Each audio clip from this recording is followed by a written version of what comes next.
Okay, my name's Eric Owiti, and today I want to try and bring a voice of reason to this country. I'm a Kenyan, and I would say I'm not very happy with all that is happening.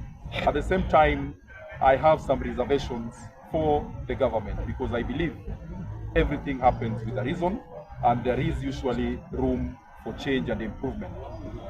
Today, first of all, I want to speak humbly to my president, His Excellency Mr. William Samoei Ruto. I have a lot of respect for you because I believe you are chosen by the people. Although I may not be one of those who elected you, but I believe that those who elected you saw something in you. And therefore, it is only just for you to do your level best and make sure that you deliver to the Kenyans. I know things are very tight. You may have inherited problems from the past government economically, but I'm appealing to you that one, please make sure that issues that can be sorted out, issues such as insecurity, our ladies are no longer safe. We need the government to come in and protect our ladies. This issue where we are seeing ladies being killed almost on a daily basis is an issue that needs to come to a rest. And I believe the government has a solution for this. It cannot be coincidental that in your regime, this is when these things are arising. This is something that was not there. Perhaps you need to ask yourself a question, why is this thing coming in? I remember during the onset of the Gen Z protest, there's one leader who came in the media stations and said that there was a bill in parliament and the bill had not yet been presented, but it was to be presented, which was almost supporting harvesting of human organs. If that is indeed true, then I believe that may be the explanation to why we are having a surge in such cases. We need this issue solved as soon as possible. Secondly, I'm speaking to you, Mr. President. Please try and sort out the issue of SHA. Talk to your people, talk to your employees, let them ensure that this thing is rolling, this thing is effective. We cannot wait for too long. Health is not a matter that we can wait to deliberate upon. This, you've been given the mandate, you have the authority, you have the power, it rests on you. If this thing doesn't work out, then all the blames will be on you. Three, I'm also talking to you as my president to try and find a way by which we can get reliefs on the taxes. Currently, people are not feeling very well because the cost of living is quite high. So find a way of relaxing the taxes so that at least the common mwananchi can find something to put in the pocket. To my fellow Kenyans, we know times are tough, things are thick, but I believe that we need to be very objective in what we are doing. Let us try and tackle one problem at a time. Let us not approach the problem holistically because we are not going to achieve. Let us find out where the problem is. If we have a problem with SHA, let us tackle SHA to its conclusion. If we have a problem with the housing levy, let's go to the street, tackle that. However, I believe that everything, for us to run this economy, resources are required. We know that there are two major sources of revenue for any particular country. The major sources of revenue we know are taxes and borrowings.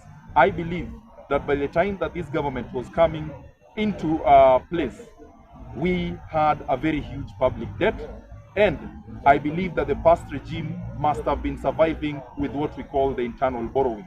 And being that the former president believed that whoever was coming in was not a leader of his choice, I believe that those who had invested in the government, those who are financing the government, decided to maybe withdraw their funds. And that is why we are in this problem that we are in today. And therefore, I only urge Kenyans that as we push for our rights, let us also push for our rights reasonably. Let us also not be too hard. Let us look at what is genuine. Let's not be pushed by politicians on issues that we know are not there. Mr. President, abduction of youth is something that has to stop. I believe the courts are there. If somebody has done something wrong, this person should be arraigned in court and let the courts decide on whether the person, or on the mode of punishment that the person should be receiving. Otherwise, I believe that as Kenyans, things can get better if we unite as a country.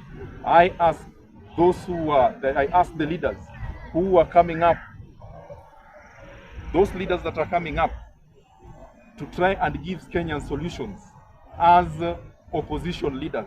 My question to you is very simple. I've seen Gachagua on the other side. Mr. Gachagua, my question to you, when you are the deputy president, you are one of the persons who denied us some of our rights on the streets. Today, you want to be given your rights on the other side. So we need to know where your stand is. Before you start pushing us back to the street, because that is what you are advocating for, can you tell us why you were not seeing all these things when you are in government? You are the first person to say that you are going to deal with the protesters. Today, you want Ruto to stop dealing with the protesters, which you are very right. So we need you to have a stand. It cannot be that when you are outside government, something is bad. When you are inside, it is good. His Excellency Kalonzo Musyoka, I really believe on you. You've been a statesman, and I believe you are one of the leaders who can drive this country forward. However, you need to do your calculations very well. This is the time that you need to stand up. If you have to fight for Kenyans, we need to see you taking the front line. The Honorable Raila Amolo Odinga, who has been the champion of this process of fighting for the rights of the Kenyans, we can see now he's not very active in politics. This is the time that you need to step up and gear up and occupy your space in the political arena. You will not have an opportunity as this because we also have young leaders that are coming up. Mr. Eugene Wamalwa, I've seen you on the other side. Since I was born, or since I started seeing you in politics, I have never seen you fighting for the rights of Kenyans in the street. I'm here to see that. Once I see that happening, then I'll believe that you should be part of the leaders to drive this country forward. Otherwise, I pray for Kenya, we love Kenya, and let us keep on fighting for this country to be a better space for all of us to live in.